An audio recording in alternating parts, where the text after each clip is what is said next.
Good morning વિદ્યાર્થી મિત્રો. તો ગઈકાલે આપણે સ્વાધ્યાય 4.5ની અંદર પહેલા 11 દાખલા જોઈ ગયા છે. તો હવે આપણે 4.5ને આગળ કન્ટિન્યુ કરીએ છીએ.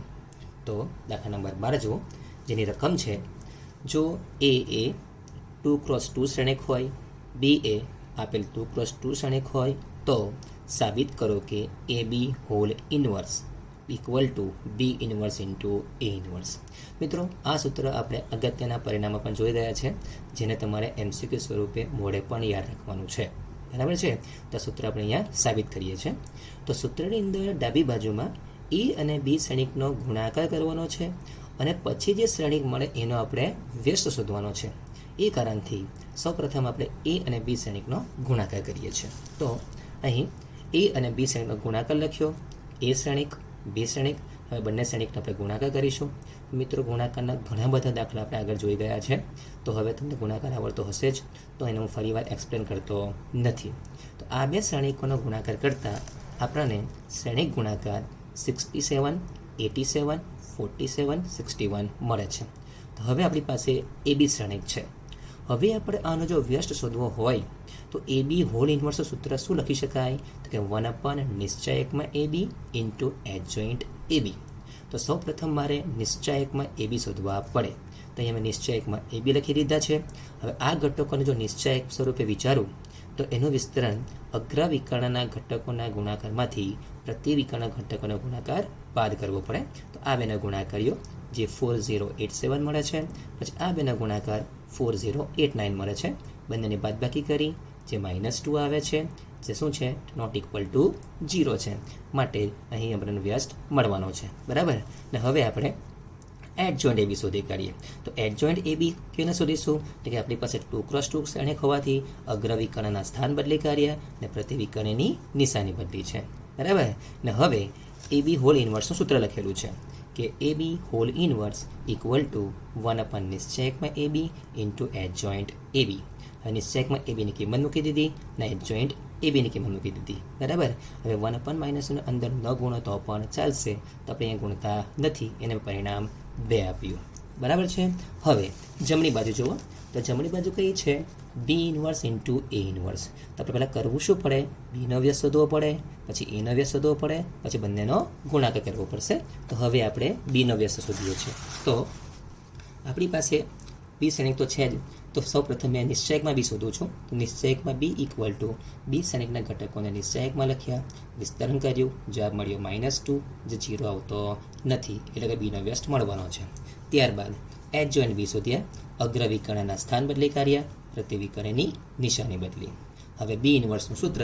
તો બી ઇનવર્સનું સૂત્ર છે બી ઇનવર્સ ઇક્વલ ટુ 1 નિશ્ચયકમાં બી ઇન્ટુ એડજોઇન્ટ બી. અહીંયા કિંમત મૂકી છે 1/, કેટલા છે? તો કે -2 છે. તો કેટલા આવ્યા? -1/2 અને એડજોઇન્ટ બીની કિંમત મૂકી છે. બરાબર છે? એ જ પ્રકારે હવે એ ઇનવર્સ શોધવા માટે સૌપ્રથમ નિશ્ચયકમાં એ શોધ્યો. નિશ્ચયકમાં એનું મૂલ્ય કેટલું મળ્યું? 1 મળ્યું. બરાબર? ત્યારબાદ એડજોઇન્ટ એ શોધ્યા છે. એડજોઇન્ટ એકમાં અગ્રવિકર્ણના સ્થાન બદલા અને પ્રતિવિકર્ણની નિશાની બદલી, તો એડજોઇન્ટ એ મળ્યું. ઓકે. ત્યારબાદ એ ઇનવર્સનું સૂત્ર. તો કે 1 નિશ્ચયકમાં એ ઇન્ટુ એડજોઇન્ટ એ. તો એ ઇનવર્સ કેટલા મળ્યા? 5 -7 -2 3. બરાબર? હવે રાઇટ હેન્ડ સાઈડમાં બી ઇનવર્સ ઇન્ટુ એ ઇનવર્સ હોવાથી આપણે બી ઇનવર્સ અને એ ઇનવર્સનો ગુણાકાર કરીએ છીએ. તો સૌ પ્રથમ મેં બી ઇનવર્સની કિંમત જે મળી તે લખી છે, પછી એ ઇનવર્સ લખી દીધા. બરાબર? હવે આ તો કોઈ વાસ્તવિક સંખ્યા છે, અચળ છે, એને અલગ રાખીશું. ના બે શ્રેણિકોને આપણે ગુણાકાર કરીશું. તો બી ઇનવર્સ અને એ ઇનવર્સનો ગુણાકાર કરતાં આપણને મળે છે -1/2, 61 -87, -47 અને 67 એ આવ્યું પરિણામ 2. તો તમે જુઓ, આપણા પરિણામ 1નો જવાબ અને પરિણામ 2નો જવાબ કેવો આવે છે? સરખો આવે છે. તો કહી શકાય કે પરિણામ 1 અને 2 પરથી A B whole inverse equal to B inverse into A inverse. હવે દાખલા નંબર 13 જુઓ. તો 13માં દાખલા રકમ છે કે જો એ બરાબર 3 1 -1 2 કોઈ શ્રેણિક હોય તો સાબિત કરો કે a² - 5a + 7i = 0 અને તે પરથી એ ઇનવર્સ શોધો. મિત્રો, અહીં તે પરથી એ ઇનવર્સ શોધો એવું કહેવામાં આવ્યું હોવાથી આપણે એ ઇનવર્સ શોધવા માટે 1 નિશ્ચયકમાં એ ઇન્ટુ એડજોઇન્ટ એ સૂત્રનો ઉપયોગ કરવાનો નથી, પરંતુ તે પરથી કીધું હોવાથી આપણે જે આ સાબિત કરીશું તો આની મદદથી જ આપણે એ ઇન્વર્સ શોધવાનો છે. જો તમને આ દાખલાના રકમમાં ફક્ત એ શ્રેણિક આપ્યો હોત અને જો એ ઇન્વર્સ શોધવાનું કીધું હોત તો આપણે 1 નિશ્ચાયકમાં a ઇન્ટુ h જોઈને સૂત્રનો ઉપયોગ કરવો પડે. બરાબર છે. તો સૌપ્રથમ આપણે a² - 5a + 7i બરાબર 0 સાબિત કરીએ છીએ. તો લેફ્ટ હેન્ડ સાઈડ છે આપણી પાસે a² - 5a + 7i. a² એટલે a ઇન્ટુ a, તો મેં અહીંયા a શ્રેણિકને 2 વાર લખ્યો છે. -5 એની જગ્યાએ a શ્રેણિક +7 i એટલે કે એકમ શ્રેણિક. બરાબર. અને અહીંયા આપણને એ શ્રેણિક 2x2 આપેલો હોવાથી i પણ કયો લેવાનો 2x2 જ, એટલે કે i એક શ્રેણિક થશે 1 0 0 1 થયો. બરાબર છે. હવે પહેલા બે શ્રેણિકોનો ગુણાકાર કરો. તો આ બે શ્રેણિકોનો ગુણાકાર કર્યો, 5ને મેં અંદર ગુણેલા છે અને 7ને મેં અંદર ગુણેલા છે. તો આનું સાદરૂપ આપતા આપણને શ્રેણિક કયો મળે છે 8 5 -5 3. આ શ્રેણિક તો એમનો એમ છે, આ શ્રેણિક એમનો એમ જ છે. હવે આ ત્રણ શ્રેણિકને ભેગા કરી દો. તો કેવી રીતના ભેગા થશે? તો કે 8 - 15 + 7, 5 - 5 + 0, -5 + 5 + 0, 3 - 10 + 7. બરાબર છે. અને આનું તમે સાદરૂપ આપો તો 8 ને 7 15, 15 - 15 0 થયા, આ પણ 0 થયા, આ પણ 0 થશે, 7 ને 3 10, 10 - 10 પણ શું થાય? તો કે 0 થાય. તો જવાબ શું આવ્યો? તો કે શૂન્ય શ્રેણિક આવ્યો. અને શૂન્ય શ્રેણિક હોય તો તમે =0 લખી શકો છો. તો આ રીતે આપણે સાબિત કરવાનું છે. બરાબર મિત્રો, આ જ દાખલો જો તમને MCQ સ્વરૂપમાં આપે કે આવો કોઈ શ્રેણિક આપ્યો હોય અને a² - 5a + 7i = ખાલી જગ્યા, અથવા તો a² - 5a = ખાલી જગ્યા, તો જ્યારે આવો સવાલ MCQમાં પૂછાય તો આની એક સરળ રીત છે જે તમને હું સમજાવું છું, પરંતુ ફક્ત MCQમાં જ કરવાનું. જો 2 માર્ક્સનો પૂછાય તો આ રીતે ગણતરી કરજો. બરાબર. તો MCQની રીત છે કે આપણી પાસે 2x2 શ્રેણિક આપ્યો છે. બરાબર છે. તો 2x2 શ્રેણિક આપેલો હોય મિત્રો, એ બાબતની ખાસ કાળજી રાખજો કે આ રીત ક્યારે લાગુ પડે તો એ પણ સમજી લઈએ આપણે કે જો 2x2 શ્રેણિક હોય અને રકમમાં એની સૌથી મોટી ઘાત 2 હોય, એનો અર્થ એમ થાય કે આપણને આપેલો શ્રેણિક જો 2x2 હોય, બરાબર, અને જે વસ્તુ સાબિત કરવાની છે અથવા તો જે ખાલી જગ્યા છે એમાં એ શ્રેણિકની ઘાત 2x2 હોવાથી એ શ્રેણિકની સૌથી મોટી ઘાત 2 જ હોવી જોઈએ, તો જ આ રીત લાગુ પડે. તે જ પ્રમાણે 3x3 શ્રેણિક આપેલો હોય તો રકમની અંદર એની સૌથી મોટી ઘાત કેટલી હોય? 3 હોય તો જ લાગુ પડે. જો એ બેલેન્સ થતું ન હોય તો આ રીત લાગુ પડશે નહીં. તો આપણે ઉદાહરણ તરીકે જોઈએ છે. અહીંયા જો આપણને 2x2 શ્રેણિક જ આપેલો છે અને રકમમાં પણ શું છે? a² જ છે. તો આ ટૂંકી રીત કેવી ના થાય તે સમજી લેજો. તો આપણી પાસે જે શ્રેણિક છે, બરાબર, એ શ્રેણિકના ઘટકોને તો પહેલાં નિશ્ચાયકમાં લખવાના. બીજું કે જે અગ્રવિકર્ણ છે ને, એ અગ્રવિકર્ણના ઘટકોમાંથી એ શ્રેણિકને આપણે બાદ કરવાનો. તો અગ્રવિકર્ણનો ઘટક હતો 3 હતો, એમાંથી એ બાદ કરો તો 3 - a લખાય. અગ્રવિકર્ણ બીજો ઘટક કયો હતો? 2 હતો, એમાંથી એ બાદ કરો તો 2 - a લખાય. બરાબર છે. અને જે પ્રતિવિકર્ણ ઘટક હતો એવાને એવા જ રવા દેવાના. ટૂંકમાં કોણ બદલાશે? તો કે અગ્રવિકર્ણના જે ઘટકો દેખાય એમાંથી આપણે એ બાદ કરવાનો છે. બરાબર છે. અને હવે આ નિશ્ચયકનું તમે વિસ્તરણ કરી નાખો તો 3 - a, 2 - a, બરાબર છે, માઇનસ આ બેનો ગુણાકાર -1 એટલે +1 થયા. કૌંસ છોડી દો અને સાદુરૂપ આપી દો તો તમને જવાબ મળે. બરાબર. તો મિત્રો, આ જ પ્રકારે પણ જો 3x3 શ્રેણિક હોય તો એના જે અગ્રવિકર્ણ છે એમાંથી તમે એ બાદ કરો, જે નિશ્ચાયક મળે એનું તમે વિસ્તરણ કરો ને તો 3x3 શ્રેણિકમાં પણ જવાબ મળશે જ. અને હવે એક દાખલો હજુ પણ આગળ આવશે ત્યારે આપણે જોઈશું. ને હવે આપણને એવું કીધું છે કે આવું સાબિત કરો ને તે પરથી a ઇન્વર્સ શોધો. તો હવે આપણે સાબિત કરી દીધું છે. હવે આની મદદથી હું a ઇન્વર્સ શોધું છું. તેના સ્ટેપ સમજી લેજો. તો આપણે કયું સાબિત કર્યું હમણાં? તો કે a² - 5a + 7i = 0. ને આની મદદથી મારે e ઇન્વર્સ શોધવાનો હોવાથી પહેલું સ્ટેપ, બંને બાજુ e ઇન્વર્સ વડે ગુણી કરો. તો બંને બાજુ e ઇન્વર્સ વડે ગુણું છું તો અહીંયા શું લખાશે? a² × a inverse -5 a × a inverse + 7 i × a inverse = 0 × a inverse થયા, જે અહીંયા લખેલું છે. બરાબર. ને હવે અહીંયા જૂઠ એપ્લાય કરો.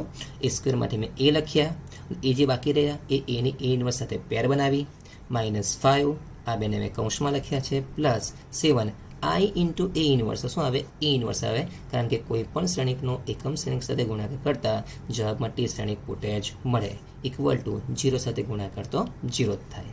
હવે એ ઇન્ટુ એ ઇન્વર્સ તો શું લખાશે, તો કે એ ઇન્ટુ એ ઇન્વર્સ આઈ લખાય, તો અહીંયા એ આઈ બન્યા -5, આ પણ શું છે આઈ બન્યા, +7 A inverse equal to 0. A ઇન્વર્સવાળા પદને સૂત્ર કરતા બનાવો તો 7 A inverse equal to 5i - a થયા. હવે એ આઈ એટલે એ જ લખાય, કેમ કે કોઈ પણ શ્રેણિકનો એકમ શ્રેણિક સાથે ગુણાકાર તે શ્રેણિક પોતે જ આવે, બરાબર. હવે 5 આઈ એટલે 1001 માઇનસ એ શ્રેણિક લખેલો છે, 5 અંદર ગુણી કર્યા, આ શ્રેણિક એવો ને એવો જ છે, બંનેની બાદબાકી કરી અને 7 ક્યાં ગયા છેદમાં ગયા, તો કે એ ઇન્વર્સ ઇક્વલ ટુ 1/7 શ્રેણિકમાં 2 - 1 13 મળે, બરાબર છે.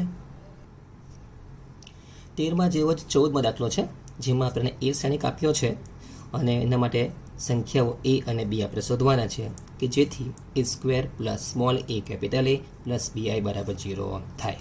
તો મિત્રો આગળ ગણ્યું તે મુજબ જ સૌપ્રથમ આપણે A² plus a small a capital A plus BI equal to 0 આપેલા છે, તો આની અંદર આપણે કિંમત મૂકીએ છીએ, બરાબર. તો A² તો એને 2 વાર લખ્યો, પ્લસ એ શ્રેણિક લખ્યો, પ્લસ બી આઈ એટલે 1001 ઇક્વલ ટુ 0 થયા.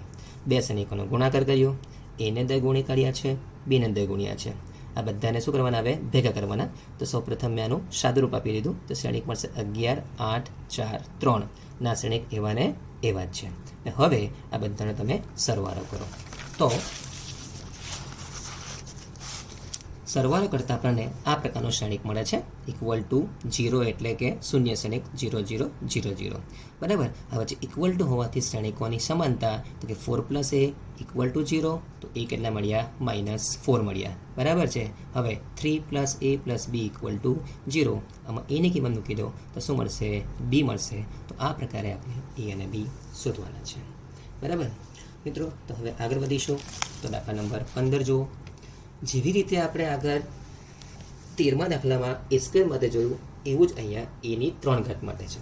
તો આપણને એ શ્રેણિક આપ્યો છે કયો, તો કે 3x3 આપ્યો છે, અને સૌપ્રથમ આપણે આવું સાબિત કરીશું, અને તે ફળથી એટલે આ સાબિત થઈ ગયા પછી આની મદદથી આપણે એ ઇન્વર્સ શોધવાના છે.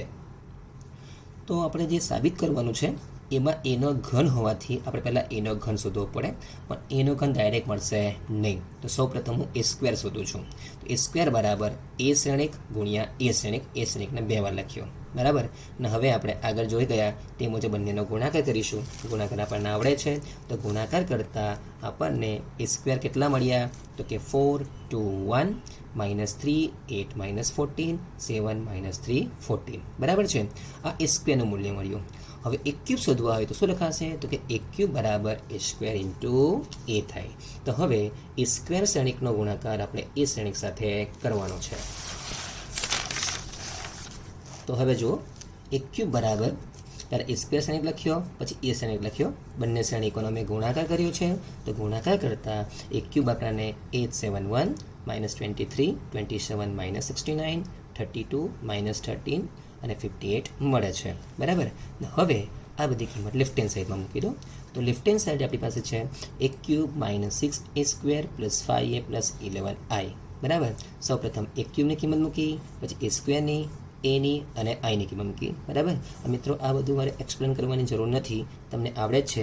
તો પહેલાં આપણે 6 ની અંદર ગુણ્યા છે, 5 ની અંદર ગુણ્યા છે, બરાબર, અને 11 ની અંદર ગુણી કરીએ, પછી બધાને આપણે શું કર્યા ભેગા કર્યા, બરાબર. તો બધાને ભેગા કરતાં આપણને શ્રેણિક મળે છે, જો 0 0 0 0 0 0 0 0 0, એટલે કે શું આવ્યું શૂન્ય શ્રેણિક આવ્યું, બરાબર છે. ઓકે, આ જ દાખલો આપણે MCQ રીતે કરવો હોય તે પણ કરી શકાય, જે આપણે આગળ નોંધમાં જોયું છે. તો અહીંયા જુઓ, આપણને 3x3 શ્રેણિક આપ્યો છે, તેમજ જે રકમ આપી છે તેમાં એની 3 ઘાત છે, એટલે 3x3 અને એની 3 ઘાત હોવાથી આ રીત શક્ય બનશે. તો જે અગ્રવિકર્ણ છે એ અગ્રવિકર્ણમાંથી મેં બધા જ ઘટકમાંથી એ બાદ કરી દીધા, બરાબર. ફક્ત અગ્રવિકર્ણમાં જ એ બાદ થાય, બાકીના ઘટકો તો એવા ને એવા જ રહે, બરાબર. ને ઇક્વલ ટુ 0 લખી દીધા, બરાબર, પણ નિશ્ચયકમાં લખવાનું છે. ને હવે આ નિશ્ચયકનું તમે વિસ્તરણ કરો, તો વિસ્તરણ કરીશું આપણે, તો છેલ્લે આપણને A³ -6a² + 5a + 11i = 0 મળે. તો MCQ માટે આ એક ટૂંકી રીત છે જે તમે યાદ રાખજો. ને હવે આપણે જે સાબિત કર્યું એના પરથી એ ઇન્વર્સ શોધીએ છીએ. તો જે આપણે પ્રૂફ કર્યું છે પહેલાં એ લખી દીધું, પછી એ ઇન્વર્સ શોધવાનું હોવાથી બંને બાજુ આપણે એ ઇન્વર્સ વડે ગુણી કાઢીશું. તો અહીંયા શું લખાશે, એ cube into A inverse minus 6 A square into A inverse plus 5 A into A inverse plus 11 આ into A inverse equal to 0 into A inverse. બરાબર. હવે અહીંયા આપણે જૂઠ બનાવીએ છીએ. તો એક ક્યુબ માટે મેં એ સ્ક્વેર લખ્યા, જે એ બાકી રહ્યા એને મેં એ ઇન્વર્સ સાથે પેર બનાવી. એ જ પ્રકારે અહીંયા 6a લખ્યા, જે એ વધ્યું તેની એ ઇન્વર્સ સાથે પેર બનાવી. પ્લસ 5 કૌંસમાં એ ઇન્વર્સ પ્લસ 11 એ ઇન્વર્સ આઈ સાથે ગુણાકાર એ ઇન્વર્સ જ થાય ઇક્વલ ટુ 0 સાથે ગુણાકાર 0 થયો. ઓકે, સાદુરૂપ આપો તો આનો જવાબ કેટલો આવશે, આઈ આવશે. આનો જવાબ કેટલો આવવાનો, આઈ આવવાનો. ના પણ શું આવશે, આઈ આવશે. તો શું બન્યું, એ સ્ક્વેર આઈ માઇનસ 6 એ આઈ પ્લસ 5i પ્લસ 11 એ ઇન્વર્સ. બરાબર છે ને. હવે આ બેને ભેગા સાદુરૂપ આપો તો કે એ સ્ક્વેર આઈ કેટલા આવશે, એ સ્ક્વેર આવશે. આપણે આઈ કાઢી નાખ્યા છે કે શ્રેણિકનો આઈ સાથે ગુણાકાર તે શ્રેણિક પોતે જ મળવાનો છે. અહીંયા માઇનસ 6a વધ્યા, અહીંયા પ્લસ 5 એટલા માટે લખ્યા છે કે 5 એ અચળ સંખ્યા છે. આ બધા જ શ્રેણિકો હોવાથી આ પણ શ્રેણિક સ્વરૂપમાં જ હોવું જોઈએ. અને શ્રેણિક સ્વરૂપમાં રાખવા માટે કોઈ અચળ સંખ્યા હોય તો એની બાજુમાં તમે આઈ લખી શકો છો. તમે પ્લસ 5i પ્લસ 11 એ ઇન્વર્સ બરાબર 0 લખ્યા. બરાબર ને. હવે એ ઇન્વર્સ શોધવાના હોવાથી હું એ ઇન્વર્સ વાળા આપણને સૂત્ર કરતા બનાવું છું. તો આ 11 એ ઇન્વર્સને પેલી બાજુ લીધા, તો માઇનસ 11 એ ઇન્વર્સ ઇક્વલ ટુ આ પદ તો એઝ ઇટ ઇઝ છે. બરાબર. હવે એ સ્ક્વેરની જગ્યાએ એ સ્ક્વેરની કિંમત મૂકી, માઇનસ 6 એની કિંમત પ્લસ 5 આઈની કિંમત. બરાબર. તો તમે સાદુરૂપ આપી દો. તો આ રીતે સાદુરૂપ આપતા આપણને જવાબ મળશે માઇનસ 11 એ ઇન્વર્સ ઇક્વલ ટુ આ પ્રકારે. બરાબર. હવે એ ઇન્વર્સ સૂત્ર કરતાં બનાવો તો માઇનસ 11 ક્યાં જાય, છેદમાં. માઇનસ 1 પણ 11 ને આ શ્રેણિક છે. બરાબર. પછી આ માઇનસની અંદર ગુણી કાઢ્યા તો એ ઇન્વર્સ બરાબર 1/11 શ્રેણિકમાં minus 3 4 5 9 minus 1 minus 4 5 minus 3 minus 1 મળે. બરાબર છે મિત્રો. 15મો અને 16મો દાખલો એક જ પ્રકારનો છે. 15મો દાખલો મેં તમને સમજાવ્યું, તો તમે તેની મદદથી 16મો દાખલો જાતે કરો. બરાબર છે. સેમ એક જ પ્રકારનો છે. અને અહીંયા મેં એ ઇન્વર્સ એટલે કે એના વ્યસ્તનો જવાબ એ ઇન્વર્સ તમને અહીંયા આપેલો છે, જે 1/4 શ્રેણિકમાં 3 1 -1 1 3 1 -1 1 3 મળશે. બરાબર. ઓકે, આગળ જોઈએ. હવે તો 17મો સવાલ જુઓ. 17મો સવાલ એવું કહે છે, એમસીક્યુ છે આપણો, કે જો કેપિટલ એ 3x3 કક્ષાવાળો સામાન્ય ચોરસ શ્રેણિક હોય તો નિશ્ચાયકમાં એડજોઇન્ટ એ ઇક્વલ ટુ ખાલી જગ્યા. અને આપણને ઓપ્શન્સ આપેલા છે. તો મિત્રો અગત્યના પરિણામમાં આપણે એક સૂત્ર જોઈ ગયા છે કે નિશ્ચાયકમાં એડજોઇન્ટ એ બરાબર નિશ્ચાયકમાં a⁻n-1, જ્યાં n એટલે કે 3x3 શ્રેણિક હોય તો n ની કિંમત 3, 2x2 શ્રેણિક હોય તો n ની કિંમત 2 થશે. તો એ સૂત્ર લખ્યું છે કે નિશ્ચાયકમાં એડજોઇન્ટ a બરાબર નિશ્ચાયકમાં a⁻n-1. બરાબર છે. હવે n ની કિંમત આપણી પાસે કેટલી છે, તો કે 3 છે. તો જ્યાં પણ n દેખે તો 3 લખી દો. તો નિશ્ચાયકમાં a⁻3-1 થયા. તો આન્સર કેટલો આવ્યો, નિશ્ચાયકમાં a² આવ્યો. તો આપણો આન્સર કયો થયો, બી આન્સર થયો. બરાબર. એ જ પ્રકારે 18મો MCQ જુઓ, જેની રકમ છે, જો કેપિટલ એ 2 કક્ષાવાળો સામાન્ય શ્રેણિક હોય તો એ ઇન્વર્સનો નિશ્ચાયક ખાલી જગ્યા થાય. ઓપ્શન છે, ડિટર્મિનન્ટ ઓફ એ મતલબ કે એ શ્રેણિકનો નિશ્ચાયક, બી 1/determinant ઓફ એ. બરાબર છે. સી ઓપ્શન છે 1, ડી ઓપ્શન છે 0. તો મિત્રો આ એમસીક્યુ સોલ્વ કરવા માટે સૌપ્રથમ આપણે લખીશું કે a ઇન્ટુ A inverse equal to I. બરાબર. તમને ખબર જ છે કે કોઈ પણ શ્રેણિકનો તેના વ્યસ્ત શ્રેણિક સાથે ગુણાકાર તો એકમ શ્રેણિક મળે. બરાબર. મતલબ કે આ શ્રેણિક આખો ગુણાકારનો શ્રેણિક અને આ શ્રેણિક બંને કેવા છે, સરખા છે. બંને શ્રેણિકો સરખા હોય તો બંને બાજુ જો આપણે એક સરખી ક્રિયા કરવા જઈશું તો પણ જવાબમાં કોઈ ફેર પડતો નથી. તો અહીંયા બંને બાજુ નિશ્ચાયક લઈ લઉં છું. બરાબર છે. એટલે કે આ a ઇન્ટુ એ ઇન્વર્સ શ્રેણિકનો નિશ્ચાયક અને આ એકમ શ્રેણિકનો નિશ્ચાયક પણ કેવો મળે, સરખો જ મળે. બરાબર. હવે એના પછીનો ગુણ, એના પછી નિયમ ટોપિક તમે પોઈન્ટ જુઓ કે નિશ્ચાયકમાં a ઇન્ટુ એ ઇન્વર્સ છે તો બંનેને અલગ પાડી શકાય. એટલે કે નિશ્ચાયકમાં a ઇન્ટુ નિશ્ચાયકમાં એ ઇન્વર્સ. અને આવું પણ આપણે અગત્યના પરિણામમાં જોયું છે કે નિશ્ચાયકમાં એ બી હોય તો જવાબ શું લખાય, નિશ્ચાયકમાં a ઇન્ટુ નિશ્ચાયકમાં બી લખી શકાય. તો એ નિયમ પરથી અહીંયા અમે બંનેને અલગ અલગ કર્યા છે. તો નિશ્ચાયકમાં a ઇન્ટુ નિશ્ચાયકમાં એ ઇન્વર્સ ઇક્વલ ટુ નિશ્ચાયકમાં આઈ. બરાબર છે. અને નિશ્ચાયકમાં આઈ હોય એટલે કે એકમ શ્રેણિકનો જો તમે નિશ્ચાયક લેવા જાઓ તો જવાબ હંમેશા શું મળે, તો કે 1 જ મળે. એટલે અહીંયા 1 લખ્યો છે. બરાબર છે. હવે મેં અહીંયા સૂત્ર કરતા બનાવ્યા, નિશ્ચાયકમાં એ ઇન્વર્સ ઇક્વલ ટુ 1 નિશ્ચાયકમાં એ. મેં આને સૂત્ર કરતા કેમ બનાવ્યા કે બસ શોધવાનું શું છે કે એ ઇન્વર્સનો નિશ્ચાયક, એટલે એ ઇન્વર્સનો આ નિશ્ચાયક છે. તો આ ક્યાં ગયા? છેદમાં ગયા. તો નિશ્ચાયકમાં એ ઇન્વર્સ ઇક્વલ ટુ 1, ચાલો આને શબ્દોમાં શું કહેવાય? એ શું છે? શ્રેણિક છે, અને આ શું છે? નિશ્ચાયક છે. તો શું કહેવાશે? શ્રેણિક એનો નિશ્ચાયક, જેને સંકેતમાં લખવું શું લખાય? ડિટર્મિનન્ટ ઓફ એ, એટલે બોલાઈશું એ શ્રેણિકનો નિશ્ચાયક છે.